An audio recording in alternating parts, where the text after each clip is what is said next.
जो है वो दी जाएगी। सो इस पर ओवरऑल बात करेंगे, हालिया इजाफा, इसकी वजूहात क्या हैं और ये किस तरह से आम आदमी को मुतासर कर सकता है। हमारे साथ regional vice chairman GSO LESCO Javed Iqbal साहब इस वक्त शो का ऐसा। जावेद साहब, थैंक यू सो मच।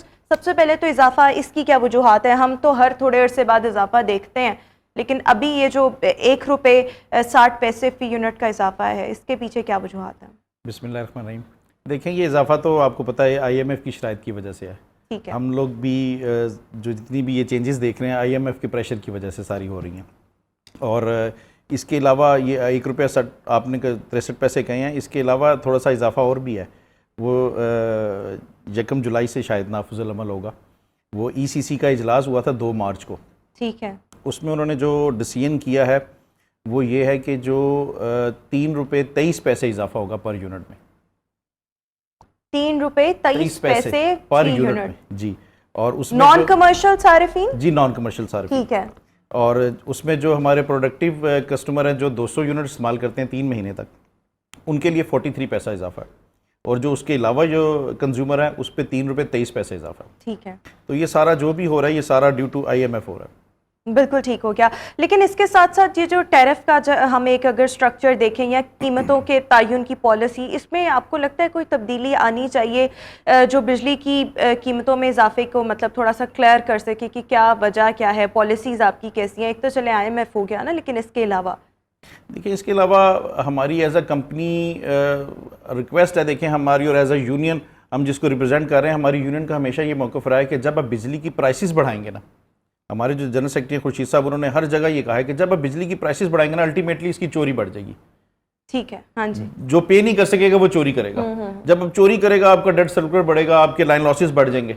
तो हमेशा ये कोशिश करनी चाहिए, हमारी तो गवर्नमेंट से रिक्वेस्ट है। हमारे CO साहब भी जब भी मीटिंग करते हैं वो कहते हैं, मैं तो हमेशा इनको कहता हूँ कि थोड़ी सी प्राइसेस जो है ना ईजी करें, थोड़े से रिलैक्स करें, ताकि लोग जो है ना बिल पे करने की तरफ आएँ, ना कि जब वो बिल ज़्यादा आ जाएगा वो पे नहीं करेगा तब हमारा डेट सर्कुलर है, वो चोरी करेगा तब हमारा डेट सर्कुलर। वैसे ये बिजली चोरी माजी में तो हमने बहुत देखी है, कराची में भी अभी भी बिजली चोरी बहुत ज़्यादा होती है। लाहौर में कुछ वाक़यात ऐसे हुए, लेकिन उसके बाद चीज़ों को ऐसे जैसे संभाला मिल गया। लेकिन अभी राइट नाउ ये कितनी कॉमन है अगर हम लाहौर की बात करें, या कौन कौन से एरियाज़ जहाँ पर सबसे ज़्यादा बिजली चोरी की जाती है? देखिए, इसमें इस तरह है कि जहाँ पर जो आदमी इसको पे नहीं कर सकता वो इस अनलॉफुल मीन्स की तरफ जाता है। लेकिन हम देखें, हमारी रिक्वेस्ट फिर दोबारा गवर्नमेंट से आपके चैनल के तवज्जुह से, हम इस अदारे को, इस चोरी को उसी वक्त बेहतर तौर पर रोक सकते हैं जब हमारे पास स्टाफ होगा। हमारे पास स्टाफ ही नहीं है, ना हमारे पास ग्रिड स्टेशन पे स्टाफ है, ना हमारे पास सब डिवीजन में स्टाफ है। जब हमारे पास स्टाफ ही नहीं है, मैं चोरी कैसे रोकूंगा? एक सब डिवीज़न पर 25,000 कंज्यूमर्स पे बेस्ड करती है।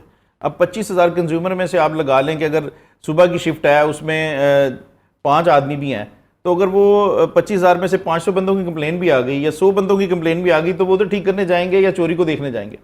तो इसके लिए हमें ज़रूरत है कि हमें स्टाफ प्रोवाइड करे गवर्नमेंट ऑफ पाकिस्तान। हमें स्टाफ देंगे, आप भर्तियाँ खोलें, स्टाफ रखें, तो हम इस चीज़ को कंट्रोल कर देंगे।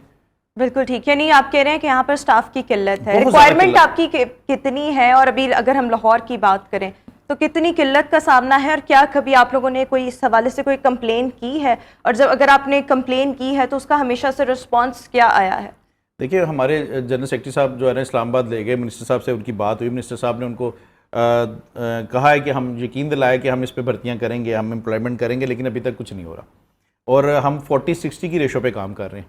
हमारे पास 60% रेशो जो जगह है ना वो खाली है।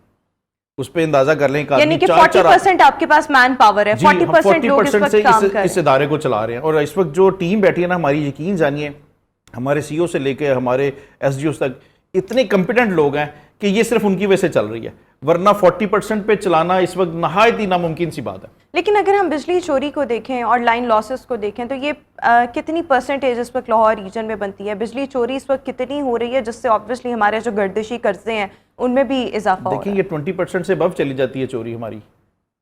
लेकिन एट टाइम्स ये देखा गया है कि जो लेस्को के अपने एम्प्लॉयज़ हैं वो भी इन्वॉल्वमेंट उनकी होती है, और उनके जो यूनिट्स हैं, अगर किसी एक बंदे को रिलीफ दिया जा रहा है या उसके बिजली के मीटर को रिवर्स किया गया या वट एवर जो भी इसके वेज होते हैं, उसका जो बोझ है वो किसी और पर डाल दिया गया, मतलब इर्द गिर्द मोहल्ले में मौजूद लोगों पर या किसी और पर। डेफिनेटली उसका तरीक़ेकार ये है, क्योंकि हमने देखें जो हमारे ग्रिड स्टेशन लगे होते हैं वहाँ पर फीडर्स के ऊपर मीटर लगे होते हैं। हमने जिस इलाके को जा रही है, हमने जो रीडिंग की कैलकुलेशन है, हमने उस रीडिंग के हिसाब से उस इलाके से Say it with lenses.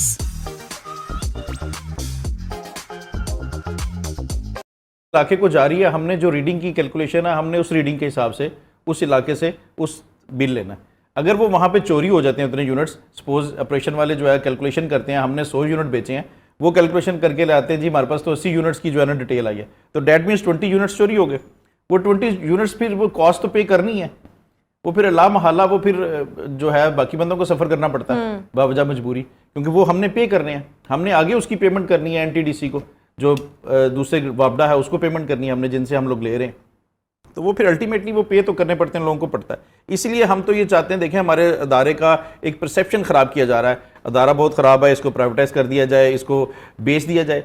भाई आप स्टाफ दें, हमें स्टाफ देंगे, हम इस अदारे को आपको जैसे पहले बेहतरीन अदारा था उसी तरह बेहतरीन अदारा बना देंगे, स्टाफ ही नहीं। लेकिन आवाम का फिर भी गिला रहेगा ना कि बिजली की कीमतों में इजाफा, लेकिन आप वो कह रहे हैं वो नेपरा की तरफ से किया जाता है, वो रेगुलेटरी अथॉरिटी है, रेट्स वही वहां से ही आते हैं and you just have to obey it, या आप लोगों ने उसको फॉलो करना है, लेकिन लोगों का गुस्सा जो है वो लेस्को पर निकलता है।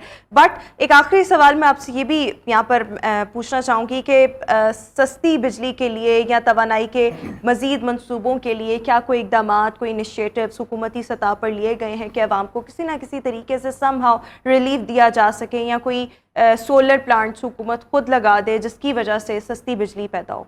जी इसमें दो बातें हैं बड़ी, मैं आपको वो बताता चलूँ। जो हमारा वापडा है, जो वाटर एंड डेवलपमेंट अथॉरिटी है, उसने 120 प्लेसेस जो है ना वो मार्क की हुई हैं हाइड्रल पावर के लिए। इस वक्त जो सबसे सस्ती बिजली अगर पाकिस्तान में बन सकती है ना, वो हाइड्रल पावर से बन सकती है। ठीक है, लेकिन उसमें क्या है कि हमें एक इन्वेस्टमेंट चाहिए। अब वो इन्वेस्टमेंट जब गवर्नमेंट ऑफ पाकिस्तान फिजिबल होगी, इन्वेस्टमेंट देगी, वो जगह लग जाए।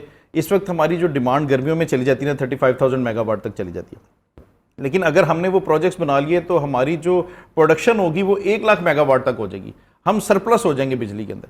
लेकिन क्या है, हमारे पास ड्यू टू फंड्स जो है ना कमी है, और वो प्रोजेक्ट्स जो है ना हम बना नहीं पा रहे हाइडल के। अगर वो हाइडल के प्रोजेक्ट्स लगने शुरू हो जाएं, अभी ये तो थोड़ा सा रिलीफ आपको मिल जाएगा, आपके सामने अब वासु डैम बन रहा है, धासु डैम बन रहा है, एक गाजी बरोथा डैम बन रहा है, 2-3 ऐसे डैम्स बन रहे हैं। क्या इनसे आवाम पर मतलब आवाम को रिलीफ मिलेगा? डेफिनेटली जब वो यूनिट्स उसके आएंगे, उसकी कंजम्पशन कम, कॉस्ट जो है ना वो कम पड़ेगी, तो डेफिनेटली फ़र्क पड़ेगा। दूसरा, गवर्नमेंट ऑफ पाकिस्तान इस वक्त खुद ये ECC का इजलास हुआ है अभी 2 मार्च को, जो मैंने आपको बताया, उसमें भी उन्होंने ये डिसाइड किया कि गवर्नमेंट ऑफ पाकिस्तान अब खुद सोलर से बिजली बनाने पे जा रही है। ठीक है, तो जब वो बनाएंगे तो डेफिनेटली वो भी कॉस्ट कम होगी इंशाल्लाह। बिल्कुल ठीक हो गया। Thank you so much Javed Iqbal साहब, हमारे साथ शो का हिस्सा थे। व्यूअर्स, अभी हम शो में एक ब्रेक शामिल करेंगे, आपसे मुलाकात होगी एक ब्रेक के बाद।